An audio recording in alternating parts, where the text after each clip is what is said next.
Hey guys, what's up? In today's video, I have a PC build for you guys that, well, quite frankly, exemplifies the current state of the PC part market.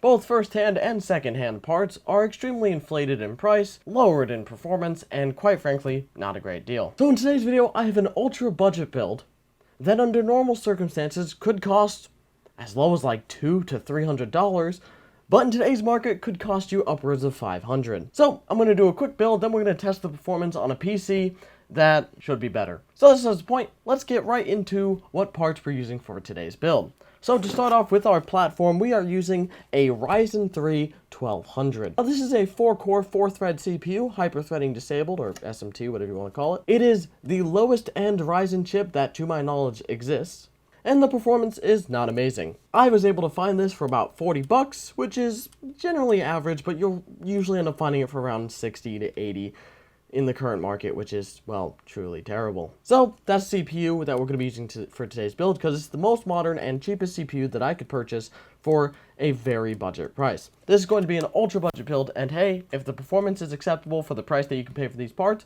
maybe you'll follow along at home. Now, as for our graphics card to go with that CPU, we have the venerable GT1030. Now, specifically, this is the 2GB GDDR5 Zotac version of the GT1030, and quite frankly, it is not much to look at.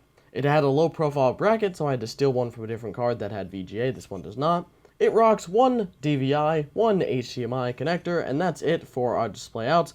It is a single link DVI, so there is basically no way to get high refresh rate to come out of this card. This is not meant for gaming. It has no NVIDIA encoder, so it can't even be used for streaming or recording, and quite frankly, this thing is very sad. And it costs like $150.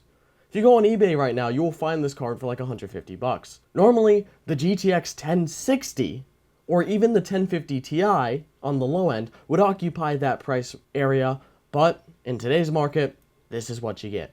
You get a RX 550 or 560 or a GT 1030. Now for storage and RAM, we've got 8 gigabytes of the most basic DDR4 I've ever seen, 2133. You get 8 gigs for what used to cost 16, and quite frankly, you're not getting very fast, or RGB for that matter, memory.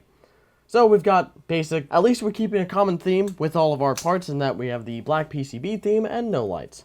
And as for SSD, black PCB again, we've got a Team Group 240 gig M.2 SATA SSD. Because of, I don't know, Chia mining, whatever it's called, basically some stupid cryptocurrency that mines using your storage, as well as a shortage in silicon, which will affect controllers and NAND flash and other things that go into SSDs. It is very hard to find a good SSD for a good price, so just going to go with the tried and true budget brand, Team Group, which is still a pretty decent brand, M.2 SATA SSD. 240 gigs, and that's all the storage in our system. Unfortunately, with the current market, even hard drives are expensive. And as for our motherboard, we're going to be rocking the extremely unassuming and extremely unamazing B450M Gaming from Azerock. This thing is very unimpressive. You can find this used or probably even new for like 50 bucks, and it is probably the lowest end B450 board that exists that has 4 RAM slots. Not that we'll need them currently, but at least we have an upgrade path. Very basic motherboard, single M.2 slot, nothing special, and it should, asterisk, support our Ryzen 3 1200. And finally, as for the PSU and case, we're going with the EVGA 450BR. This is actually a pretty solid unit, and you can find this anywhere from $25 to $40, so actually a decent part. Again, 450 watts is not great. For our system, it's more than perfect, and we actually have room for upgrades if we happen to get a decent graphics card in the future. I've even tested this thing with an RTX 3060 and it works absolutely fine. So that's the power supply we're going for this. I got this for 20 bucks, so hey, not bad.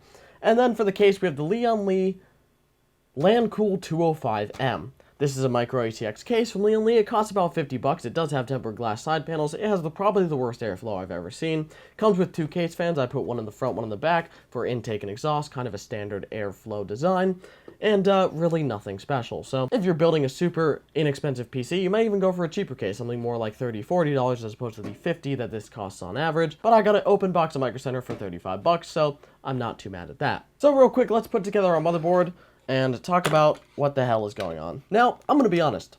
there are probably better parts that you could get around the same price. Maybe the AMD side of the lower end graphics card market would be better for something along this line. You know, maybe an RX 560 or 550, or even an R9 280 or something like that. But I simply don't have one of those. I have a GT 1030.